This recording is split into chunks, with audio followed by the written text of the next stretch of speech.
네, 안녕하십니까. 보디빌딩 피트니스 선수 박철순입니다. 반갑습니다.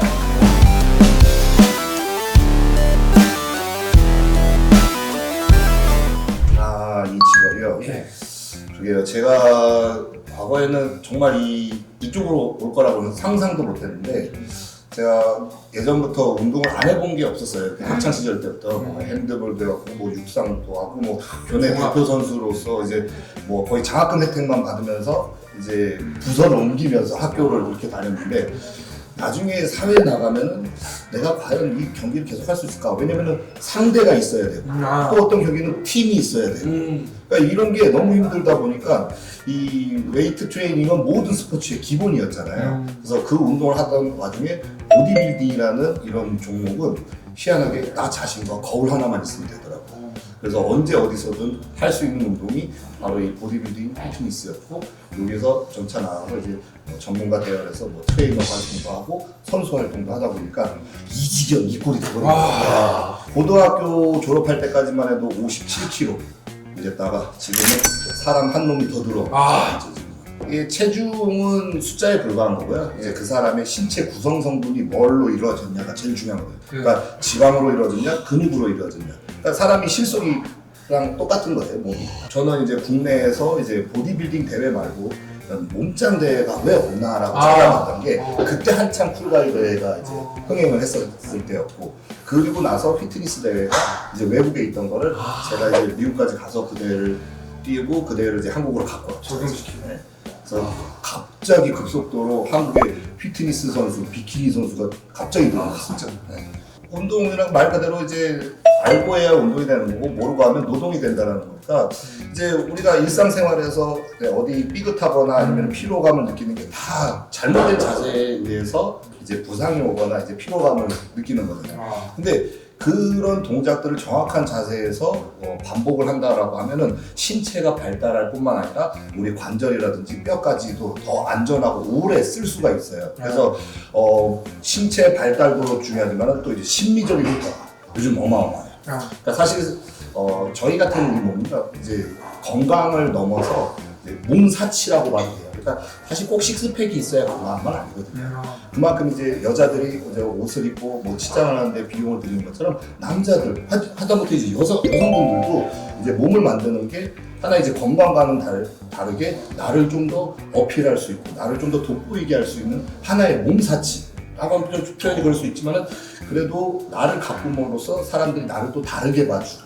그러니까 이 친구랑 저랑 같은 회사에 면접을 보러 갔을 때 똑같은 스펙이에요. 같은 학교 나오고 같은 스펙인데 이 친구는 배가 이만큼 나오고 저는 식스팩이 뚜렷하다고 하면 면접관들이 봤을 때도 누가 더 열성적으로 노력하는 사람인지, 관리가 되죠. 그러니까 누가 더 게으른 사람인지 이게 한눈에 보일 정도의 시대가 와버린 거예요. 그러니까 이게 같은 스펙이라도 게을러 보이느냐 아니면 정말 부지런해 보이느냐, 이 차이도 사실 몸에서 많이 나타나더라고요. 가장 기본적인 거는 이제 생활체육 지도자라는 자격을 꼭 취득을 해야 돼요.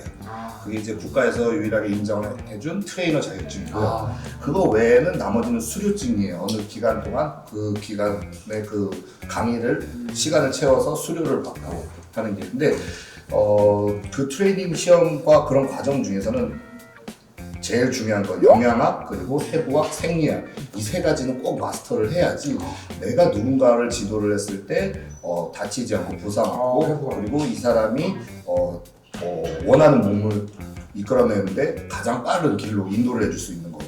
그래서 이 세 가지는 기본적으로 해야 되고 나머지는 자기 관리도 필수로 해야 됩니다. 그래서 운동도 똑같아요. 배우는 게 끝이 없어요. 저도 아직도 또 해부학적으로나 영양학적으로나 생리학적으로는 배우러 다니고 있고. 야, 그럼 교육과정 일단 대학 진학을 해서 뭐 생활체육 지도자를 따거나 아니면 대학 진학 안 하고도 딸 수도 있는 거예요? 네네. 일반인 전형도 1년에 한 번씩 있어요. 1년에 한 번씩. 그러면 기본적으로 그런 자격증을 취득을 하고 이런 트레이닝 활동을 할 수가 있네요, 저희가. 네, 트레이닝 뭐 현잘 바로 뭐 근무 투입이 됐다고 해서 바로 레슨을 할 수 있는 건 아니고, 이제 수습 기간을 거쳐서 또 그 회사에 준하는 그런 오리엔테이션 기간을 마치고, 그리고 이제 뭐 하나하나 이제 배워가면서 티칭하는 능력이라든지, 그리고 카운슬링 능력, 이런 커뮤니케이션 능력. 그러니까 요즘 시대는 어느 정도냐면 운동을 잘한다고 내가 아무리 지식이 꽉 차고 내가 박사라 하더라도 이걸 상대방한테 전달할 수 있는 그런 카운슬링 능력이 떨어지면 안 되는 거야. 그러니까 전달 능력이 정확해야 된다는 거죠. 내가 이만큼 알고 있는데 이거를 이 사람이 이해할 수 있게끔 그런 커뮤니케이션 능력이 정확하고 쉽게 알아듣게 설명을 해줘야지 우리가 뭐 배웠던 해부학적인 용어를 막 유식하게 쓰면 이 사람이 알아들을 수가 없잖아요. 서비스 정신이 좀 필요한. 그렇죠. 모든 소통이 돼야지 이 사람이 그걸 빨리 이해를 하고 몸에 이제 변화를 빨리 가질 수가 있는데 나 혼자만 아는 용어를 줄줄이 이제 설명했을 때 이 사람은 알 수 있는 거다. 그런 서비스 마인드도 어느 회사를 가도 다 배우잖아요, 사실은. 그것도 코칭을 해주시나요? 과정에? 무조건 들어가요. 무조건 들어가요. 회사에 준하는 교육 시스템 중에 하나가 또 서비스 교육이 꼭 들어가고요. 제일 많이 하는 게 사실 운동보다는 이제 그 마인드 컨트롤이잖아요. 멘탈 교육을 더 많이 해요. 실질적으로 운동은 노력하면 돼요. 노력하고 그리고 본인이 이제 원하는 만큼 그 방향에 맞게끔 가서 지독하게만 하면 다 돼요. 근데 나머지 이제 이걸 갖다가 상품화 시키고 어떻게 상업화 시키고 이걸로 인해서 본인의 지식을 팔아서 그거를 이용해서 수익 구조를 낼 수 있는 방법 중에 하나가 또 이제 이런 서비스적인 멘탈일 수도 있고 본인이 많이 알고 있는데 본인이 돈을 못 벌어 거기서부터 멘탈이 무너지고 저 친구는 나보다 학벌도 낮고 저 친구는 나보다 운동도 못하고 몸도 안 좋은데 회원들은 줄줄이 만나고 수업도 많이 하고 왜 저렇게 잘해? 나는 쟤보다 더 많은 걸 갖춰줬는데 나는 왜 수업이 없고 나는 왜 이걸로 갖다가 수익 구조를 만들기가 어려울까? 라고 생각할 수 있는데 거기에서 가장 중요한 건 좀 적극성이라든지 좀 긍정적인 태도와 그런 마인드 구조가 굉장히 중요하다고 생각합니다. 뭐 굉장히 간단해요. 일단은 몸을 만들어주는 건 트레이너의 기본적인 의무예요. 그럼 그거는 누구나 다 할 수 있다라고 생각했을 때 이제 사람들마다 개별성과 특수성이 있어요. 이 사람 성격 하나하나를 다 파악을 해야 된다는 거죠. 근데 이 사람들한테 이 운동이 힘들다라는 걸 각인을 시켜주는 것까지는 중요한데 이 사람들을 이런 그런 마인드를 행동으로 유도하는 이런 그 동기부여의 그 말이 굉장히 중요해요. 그러니까 뭐 정말로 거대 비만인 사람이 왔는데 당장 다음 달 안으로 뭐 제가 전지현처럼 만들어 드리겠습니다. 이런 거짓말. 그렇죠. 당장 한 달 뒤의 모습을 그려주고 차츰차츰 올려줄 수 있는 그리고 할 수 있다라는 그런 긍정적인 동기부여의 그런 그림을 많이 그려줘야 된다는 거죠. 너무 허황된 그런 미래를 보여주는 건 그건 사기꾼이거든요. 여러분들도 그러니까 뭐 예를 들어 뭐 한 달이면 1년이면 제가 황철수처럼 만들어 드릴게요. 이런 말 하는 트레이너를 쓰면 사기꾼인다거나. 그러니까 뭐 동기부여라는 건 당신도 할 수 있습니다. 이렇게 자꾸 자신감을 주고 그리고 이제 우리 운동이 사실 굉장히 힘들잖아요. 그렇죠. 근데 이 힘들었을 때 내일 또 찾아오게끔 하려면은 운동 마무리 단계에서 한 번 더 이제 가겠습니다. 오늘 운동 너무 잘하셨고 내일 또 이렇게 하시면 또 체력은 그만큼 올라갑니다. 뭐 고객님께서는 지금 어제보다 더 나은 체력을 보여주고 또 처음에 왔을 때보다 본인이 느끼지 않냐 이런 식으로 계속 진화의 과정에 대해서 계속 어필을 해줘야 돼요. 그러니까 이런 멘트가 계속 있어야 되는데 항상 뭐 10개다 20개다 하다가 이제 이 계단 올라가지도 못하고 이제 거품 물면서 기어가는데 이제 회원님 왜 오늘 왜 안 오세요? 어제 한 게 알아 누웠다고. 이 회원님 아직 의지가 부족합니다. 이런 것은 사실 이제 이거 많이 공감돼 이런 트레이너 많아야겠어요. 그건 정말 옛날 방법이고 그렇다고 해서 그게 동기부여가 되진 않아요. 오히려 더 힘들게 만들어요. 그 사람. 그럼 그 사람은 급하게 뭐 나름대로 고민이 있어서 찾아온 건데 당장에 자기의 목표하고는 너무 멀어진 얘기만 계속 해버리고 그렇게 해서는 안 된다라고 나는 지금 최선을 다하고 그 사람 수준에서는 그게 굉장히 힘든 일이고 최선을 다한 일일 수도 있는데 그거 갖다 안 된다라는 표현보다는 지금 너무 잘하고 있다. 그리고 조금만 더 하면 응원 나온다. 그렇죠. 응원, 격려. 그러고 보내야지 운동이 끝나면 와 개운하다라는 느낌을 받아요. 스트레치가 끝나고. 스트레칭 시원하게 해주죠. 네. 그리고 근데 운동이 힘들게 하고 딱 끝나면 그 사람이 마지막에는 힘든 기억밖에 없어서 내일 할 수 있을까? 나 내일 못 나올 것 같은데 그때부터 트레이너를 도망다니기 시작하는 거죠. 그래서 뭐 이런 뭐 트레이너가 알아야 될 상황들은 이제 가장 중요한 동기부여. 네. 그리고 이 트레이너로 시작해서 할 수 있었던 일들, 현재 하는 일들은 일단은 제가 이제 트레이너 활동하고 그리고 이제 선수 활동을 하면서 제 이름을 알리기 시작하고 제 이름을 통해서 이제 브랜드화된 제품들이 또 이제 런칭이 돼요. 그러니까 제가 지금 벌써 어떻게 하다 보니까 하던 사업이 지금 제 이름으로 이제 런칭한 이제 스포츠 의류 의류, 그리고 건강기능식품 건강기능식품, 그리고 또 식품 사업도 따로 하고 다른 있고 식품. 그리고 대회도 따로 운영을 하고 대회를 보디- 총괄 네. 황철수인데. 제가 이제 만든 대회가 있어요. 아. 이름이 무슨? UNF라는 보디빌딩 피트니스 대회가 있어요. 어. 선수도 하고 있지만은 게다가 헬스장도 운영하시고 헬스장도 하고 있고 헬스장도 운영하고 유튜버도 하고 계시고 또 연예인으로 활동하시는 거 아니에요? 뭐 유튜브도 하고 또 방송- 방송 행사도 방송도 이렇게 하고 하셨잖아요. 방송. 그런 식으로 이제 파생돼서 했던 이 일 하나. 그러니까 정말 저한테는 감사했던 거죠. 왜냐면 나는 운동을 해서 몸 하나 바꿨을 뿐인데 인생이 바뀐 사람이 되고 와. 사실. 나는 운동해서 내 몸 하나 바꿨는데 인생이 바뀌었다.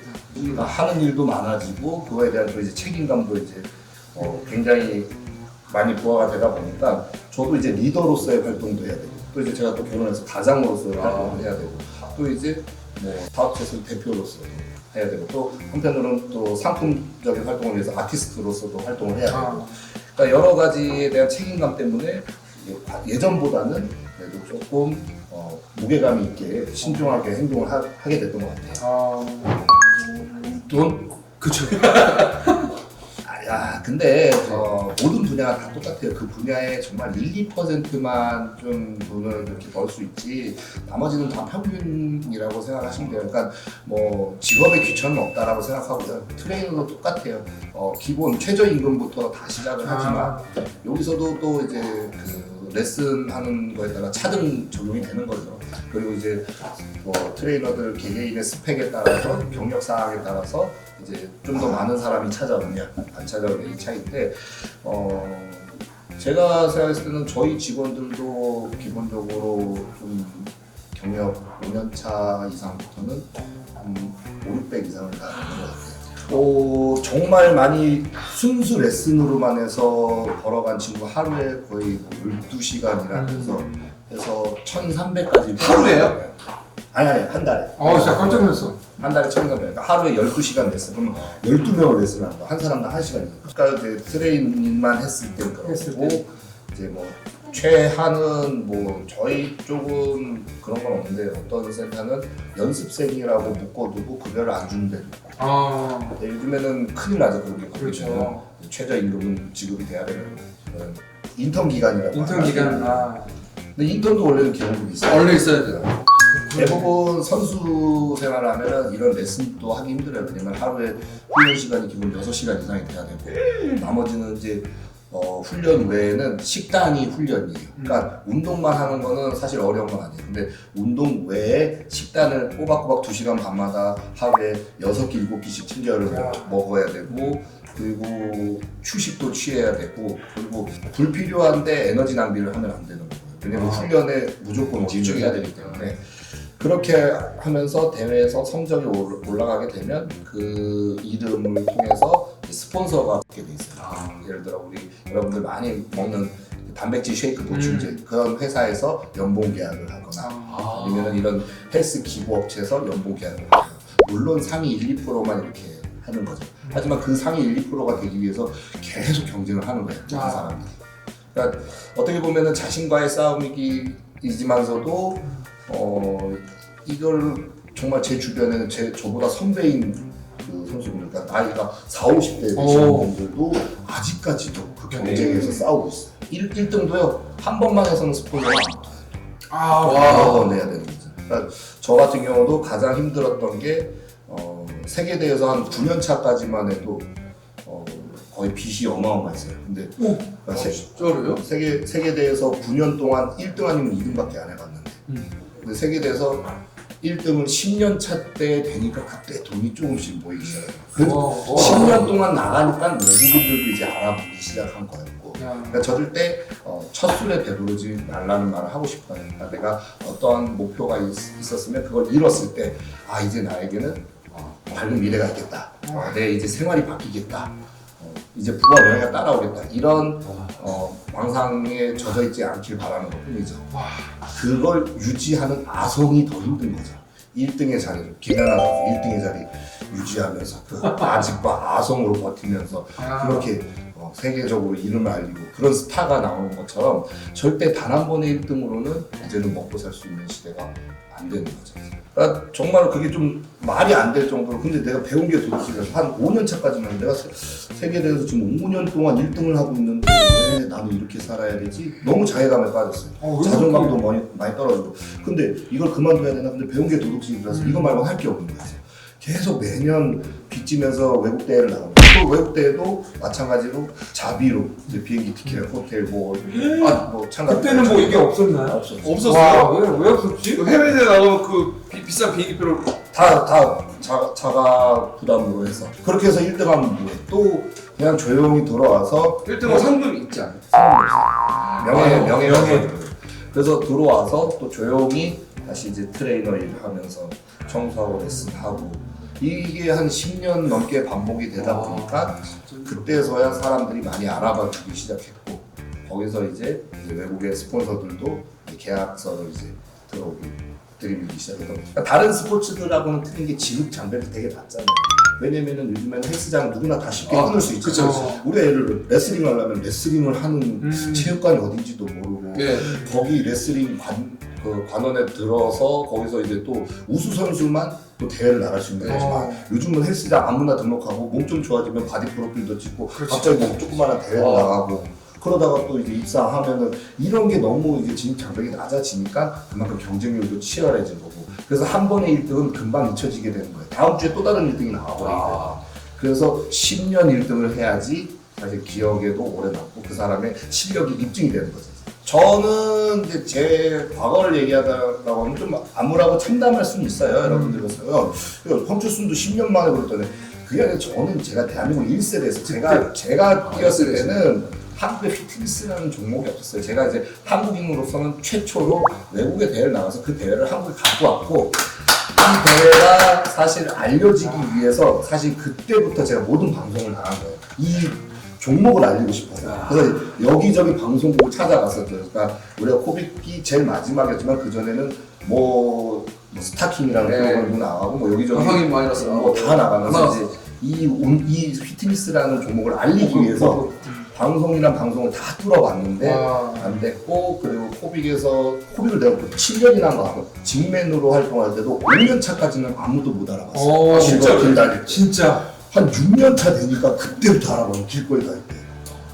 그러니까 너무 이제 확실히 단기간에 올라가는 건 있는 것 같아요. 길거리에 딱 걸어 다녀도 뒤에 여성분들이 딱 보고 알죠. 왜 이 사람 지가 직맨인 줄 알아? 몸을 보고. 그러니까 진맨이 강력해. 5년 넘게 하고 7년 정도 하니까 이게 하나의 캐릭터로 이제 날 봐주는구나.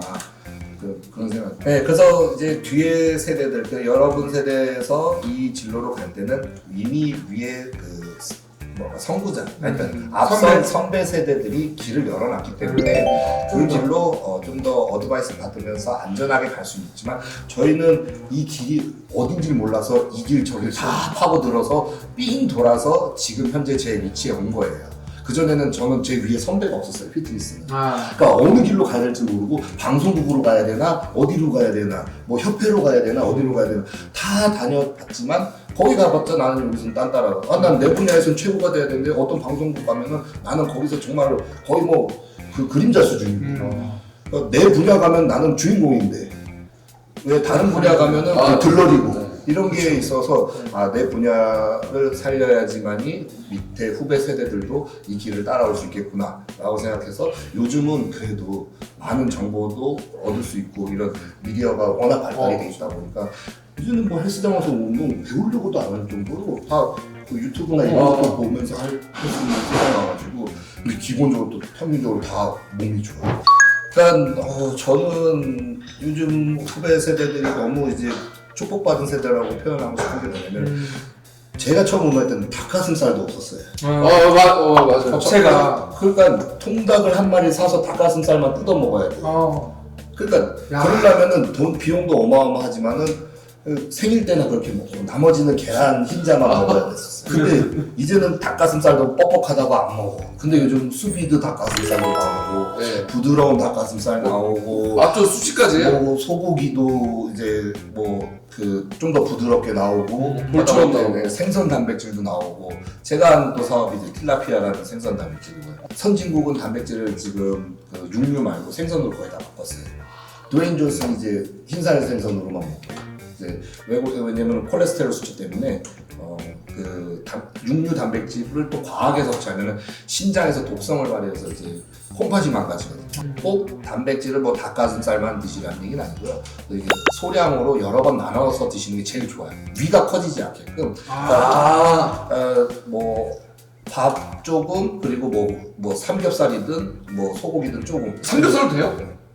왜냐면 오. 소비량을 만들어주면 됩니다. 운동을 해야지. 와. 이거를 과잉으로 섭취해서 쌓이지만 않게끔 소량으로 예를 들어 내가 하루에 3끼를 먹는다. 이거를 반으로 나눠서 6끼를 드시는 게 더 효과가 크다라는 거예요. 운동을 하는 사람이라면 그렇게 한번 드셔보세요. 오히려 위가 더 줄어들고 그리고 운동하는 데 있어서 훨씬 더 흡수율이 좋다라는 거. 그러니까 뭐 보충제를 먹어서 꼭 안 좋다라는 건 아니고 뭐든지 과잉으로 섭취하면 안 좋다라는 거죠. 그리고 그러니까 아까 가장 안 좋은 게 말씀하셨잖아요. 운동을 안 하는 게 그게 제일 안 좋은 거예요. 그러니까 우리가 보충제라는 거는 말 그대로 부족한 영양소를 보충해 주는 거예요. 그러면 우리가 운동을 하기 때문에 영양소가 부족했기 때문에 보충을 해주는 보충제를 먹는 거거든요. 근데 부족한 영양소가 없는 상태에서 보충을 해주는 거잖아요. 그러니까 운동을 하면서 소비를 시키고 그 다음에 소비가 되면 어때요? 몸에서는 영양분을 원하고 흡수를 시키려고 하기 때문에 그때 좋은 게 들어와주면 흡수가 된다는 거죠. 그러니까 운동을 해야지 흡수율도 좋아진다는 거죠. 그러니까 가급적이면 규칙적인 게 좋은 건데 이제 사실 요즘 샐러리맨들이나 학생들조차도 그 정해진 시간 안에 식사를 하기가 어렵잖아요. 그래서 뭐 배고프기 전에 무조건 드시는 게 제일 중요해요. 왜냐면 사람은 배고픔을 느끼는 순간부터 뇌에서는 맛있는 걸 찾게 돼 있어요.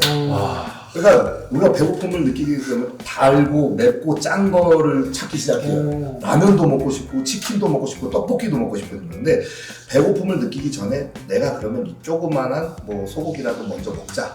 닭가슴살이라도 먹자. 그 다음에 떡볶이를 먹으러 가자. 그럼 이걸 먹잖아요. 떡볶이가 생각이 안 나요. 근데 이걸 놓쳐버리면 배고픔을 느끼고 허기가 지는 순간 사람은 그때부터 맛있고 자극적인 게 생각이 나요. 그럼 어쩔 수 없이 그걸 먹을 수밖에 없는 거예요. 그렇죠. 그러니까 이걸 먹기 전에 최소한의 몸에 좋은 걸 먼저 먹자. 여러분들 이거 하나만 기억해 주세요. 배고픔을 느낀다라는 거.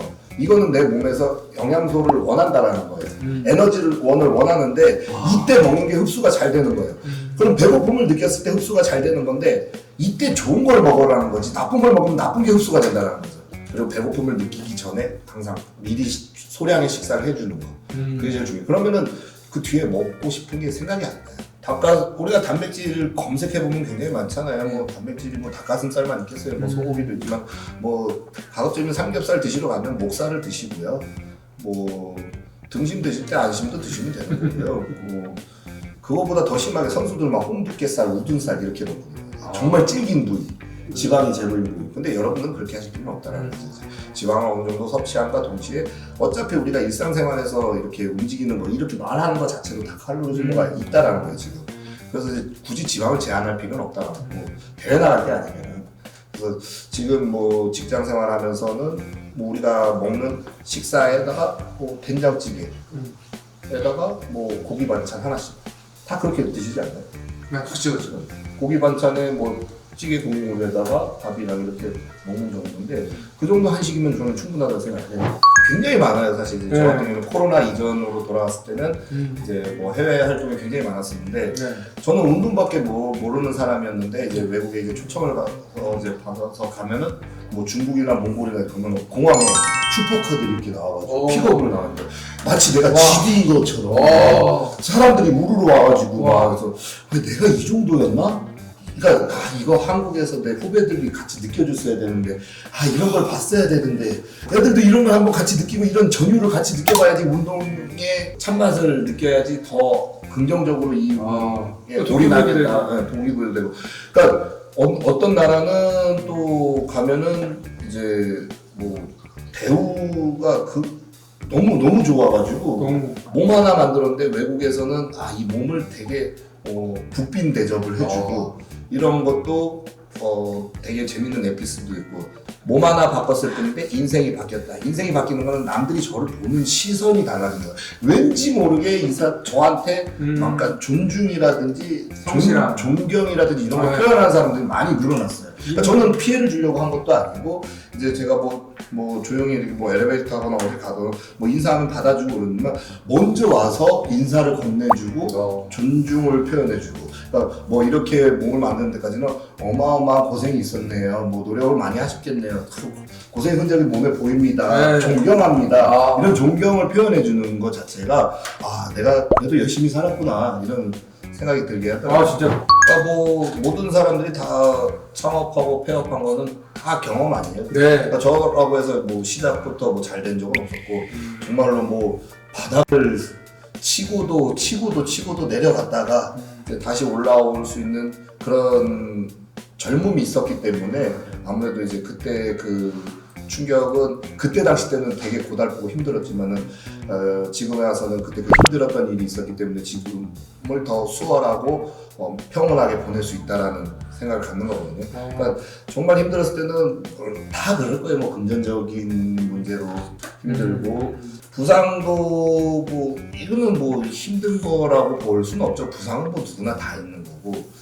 반대로 세계대회를 1등을 거의 한 10년 가까이 하면서 정말 기사 한 토막이 안 나오고 뉴스에도 한 번 안 나오고 그랬는데 그래서 그래 나는 아무것도 아니구나 한국에서는 이렇게 생각했는데 과거에 한 번 잘못하면은 바로 뉴스에 나오더라고요.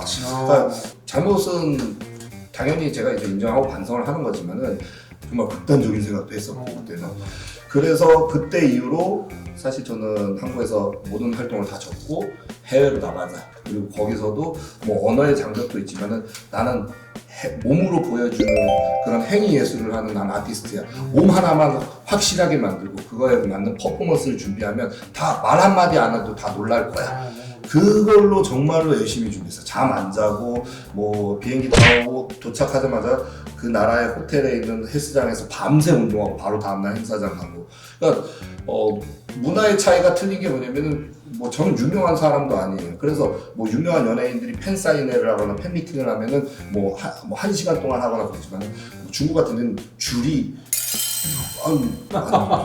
800m가 이렇게 쭉 모여서 그냥 이 사람들을 6시간 동안 사진 촬영을 해서 포토타임 우통 벗고 그러니까 이 속옷까지 다 젖었던 거죠. 이제 힘 계속 줘야 되니까 6시간 동안 사진 촬영을 같이 해주는데 스폰서조차도 그렇게 얘기해요. 너 힘들면 쉬어. 아니야. 나 이왕 여기 온 김에 이 사람들 다 찍어주겠고 이 사람들이 그걸 찍은 걸 올려야지 나는 더 유명해질 거야 라는 생각으로 그걸 매번 그렇게 하다 보니까 나중에는 스폰서들이 가장 찾는 사람이 되어버렸던 거야. 그러니까 몸은 힘들어도 속으로는 내가 이대로 한국에 가서 또 바보처럼 살진 말자. 한국 가가지고 또 미련한 실수로 이런 고생은 다신 하고 싶지 않다라고 해서 그 외국에서 노력을 더 많이 했던 것 같아요. 거기서 인정받아서 근데 이제 코로나 딱 터지면서 이제 조금 아쉬운 게 많이 생겼지만 그러니까 뭐 다 똑같은 것 같아요. 근데 개인의 이제 독창성과 창의성 그리고 이제 본인만의 그런 독특한 커리어를 잘 활용을 해야지만이 그 분야에서 좀 튀는 존재가 되고 그 튀는 존재가 됐을 때 이걸 어떻게 이제 수익적으로 돌릴 수 있는 그런 그러니까 사실 저희 같은 경우는 유형의 자산을 갖고 있는 게 아니라 무형의 자산을 갖고 있잖아요. 이 무형의 자산을 잘 활용을 해서 유형의 자산으로 창출해내는 게 가장 똑똑하고 현명한 방법이거든요. 그러니까 내 몸을 만들어서 보여주는 걸로 돈을 벌 수도 있는 것도 있지만 내 몸을 만드는 방법에 대해서 이 지식을 팔아서 돈을 버는 것도 있어요. 교육이네요. 그러니까 뭐 교육 사업도 좋고 내가 아티스트로서 활동을 하면서 이제 그런 뭐 수익을 내는 방법도 있고 굉장히 뭐 분야는 많아요. 근데 본인만의 독창성이라는 거는 남들과 똑같은 그런 구조로 가는 것보다는 내가 가지고 있는 장기를 잘 접목하면 그러니까 저 같은 경우도 보디빌더로서 세계 대회에서 외국 행사 다니면서 몸값을 올렸던 것 중에 하나가 과거에 제가 이제 또 비보이를 했던 거. 그러니까 내가 운동을 했었고 또 한편으로는 또 이제 DJ 음악 작업도 했었고 그러니까 내가 가지고 있는 이 재능을 보디빌딩에 어떻게 녹일 수 있는 방법이 없을까 하다 보니까 음악도 제가 맞춰서 그거에 맞게끔 춤을 추는 보디빌더가 됐기 때문에 사실 저만의 이제 그 행사가 나온 거죠. 그러니까 제가 어떤 대회를 가서 뭐 시범 공연을 하면 그냥 황철수 쇼로 만들자. 내가 가지고 있는 재능을 다 한번 합쳐보자. 예를 들어 여러분들이 뭐 나는 피아노에 재주가 있어. 근데 정말로 유튜브나 이런 데서 보디빌딩 몸으로 딱 피아노 치는 보디빌더 해도 엄청난 차별화를 둘 수 있는 본인만의 색깔이 될 수가 있다라는 거죠. 그러니까 여러 가지 본인이 갖고 있는 장점을 최대한 활용하는 뭐 옷 잘 입는 보디빌더도 멋있을 수도 있고 그리고 뭐 여러 가지 뭐 스타일링을 하면서 이렇게 꾸밀 수 있는 거. 그러니까 흔한 물에서 가는 것보다는 제 개인적으로는 여러분들 젊은 시기에 정말 무모한 행동 다 해보길 바라는 거예요. 나중에 시간 돼서 그 룰대로 사람들이 해왔던 그런 관행대로 쭉 가다가 뒤늦게 와가지고 나는 왜 아직까지도 이 위치에 있고 내가 왜 성공을 못했냐 라는 한탄보다는 조금이라도 젊고 어린 나이에 모든 가용할 수 있는 그런 무모한 시도까지도 다 해보는 게 제 생각에는 가장 좋은 재산이라고 생각해요. 젊음이란 재산. 그러니까 그런 의지 그리고 또 의욕 그리고 그런 무모함 이런 거 꼭 갖고 가셨으면 좋겠습니다. 요즘은 본인의 장점이 이만큼이라도 있으면 그걸 활용할 수 있는 미디어 체계가 굉장히 많기 때문에요. 꼭 그런 거는 많이 연습해두고 활성화시켜 주시면 좋을 것 같아요. 우리가 많은 재능을 갖고 있어도 과거는 어땠어? 방송국에서 이거 얘 안 써줘 버리면 끝이잖아. 근데 내 채널 하나에서 내 장기를 다 보여줘 버리면은 그 사람은 더 각광받을 수 있는 그런 아티스트가 될 수가 있다라는 거. 들어보고 진짜 궁금해요. 욕심이 끝이 없는 것처럼 저도 제 꿈을 이뤘다고 생각 안 해요. 그러니까 일전에 제 꿈은 세계 챔피언이 되는 게 제 꿈이었어요. 근데 세계 챔피언 10년을 해봤어. 그러니까 이제 어떻게 더 나은 안정적인 삶을 찾고 싶어 하는 거고 아직도 나는 이제 훌륭한 가장으로서 아버지로서의 활동도 그렇고 뭐 하는 사업마다 이제 거기에 맞는 리더 역할을 제대로 하고 싶은 것도 있고 그러니까 꿈이라는 거는 저는 이렇게 생각해요. 꿈은요 보디빌딩과 저는 똑같다라고 생각해요. 왜냐면은 근육을 만드는데 3개월 만에 만들 수는 없잖아요. 마찬가지 꿈도 3개월 만에 만들 수는 없어요. 마찬가지로 예를 들어 내가 황철순 같은 팔을 만들겠다. 그럼 3개월 동안 황철순 같은 팔을 만들어봐요. 그럼 어떻게 했어요? 가슴도 만들고 싶고 어깨도 만들고 싶고 마찬가지 여러분들도 3개월 만에 내가 1,000만 원을 한번 모아보고 싶다. 근데 3개월 사이에 1,000만 원 모으면 어때요? 1억도 모아보고 싶고 10억도 모아보고 싶고 또 좋은 차도 사고 싶고. 이게 사람의 욕심이라는 건 그런 거고 꿈이라는 거는 내가 한 단계 한 단계 진화할 때마다 이걸 성취했을 때 그 다음 목표를 더 크게 잡을 수 있는 희망이 되는 것 같아요. 야, 꿈은 희망이네. 네, 그렇죠.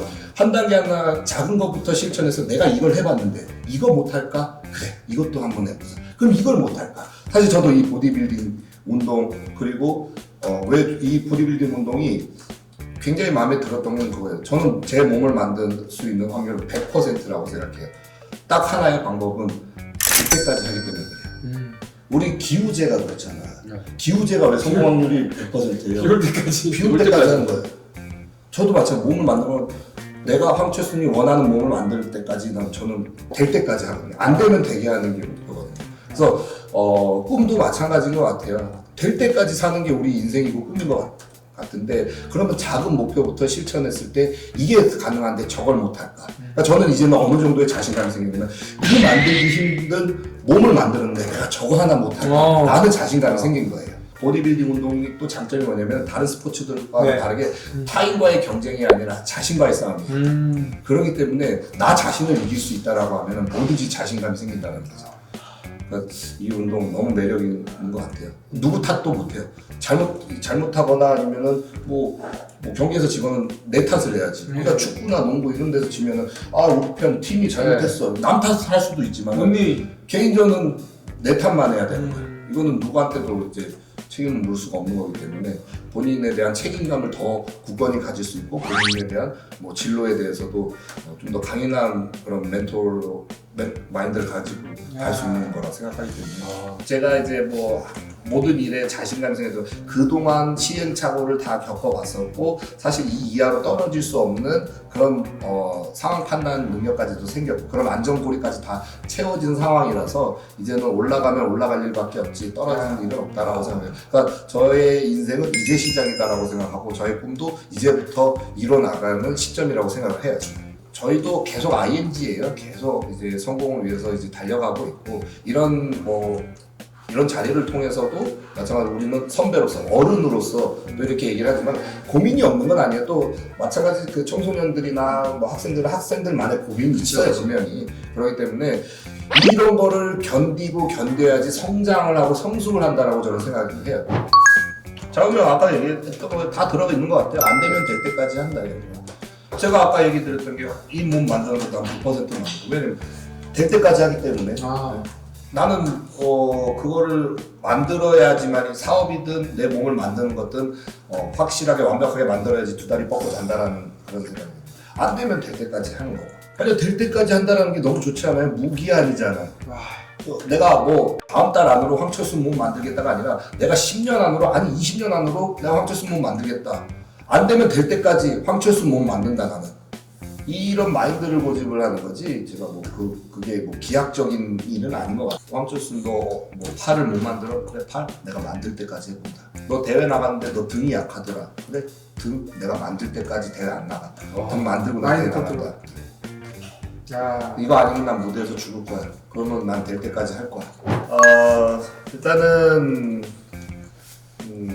좀 더 빠른 시간 안에 저를 알리고 그거에 대한 좀 노후 대비를 미리 해놨으면 좋은데 저는 아까도 전에 언급했듯이 1세대다 보니까 지금의 나이에서도 현역 활동을 계속 해야 되고 사실 어떻게 보면은 보디빌딩에서 이제 40대 접어들면은 이제 후배들 육성하고 이제 인재 양성을 할 수 있는 그 프로그램에 신경을 써야 되는데 계속 현역 활동을 해야 되는 상황이었고 그리고 이제 젊은 친구들하고 계속 붙어야 되니까 내 관절이나 뼈는 많이 노후가 됐는데 그 친구들하고 똑같은 훈련량이 될 수가 없고 회복력도 많이 떨어졌고 그랬는데 좀 더 일찍이 알았다라고 하면 좀 더 안전하고 좀 더 그 창의적인 그런 활동을 많이 했을 것 같아요. 그러니까 지금의 이런 정보를 다 하고 있어요. 그러니까 저도 다시 지금 이 환경에 맞춰서 과거로 돌아간다라고 하면은 정말 잠 안 자고 제가 종횡무진하면서 활동할 것 같아요 진짜. 근데 지금은 6시간을 자도 피곤하더라고요 희한하게. 정말 이 청춘 젊음을 돌려준다라고 하면은 물론 지금도 젊지만은 그 과거의 그 유년 시절 그리고 청년기 그 시절로 갈 수 있다라고 하면은 그 청소년기로 갈 수 있다라고 하면은 저는 정말 몸살이지 않고 무조건 다 부딪히고 올 것 같아요. 더 활동을 더 많이. 네.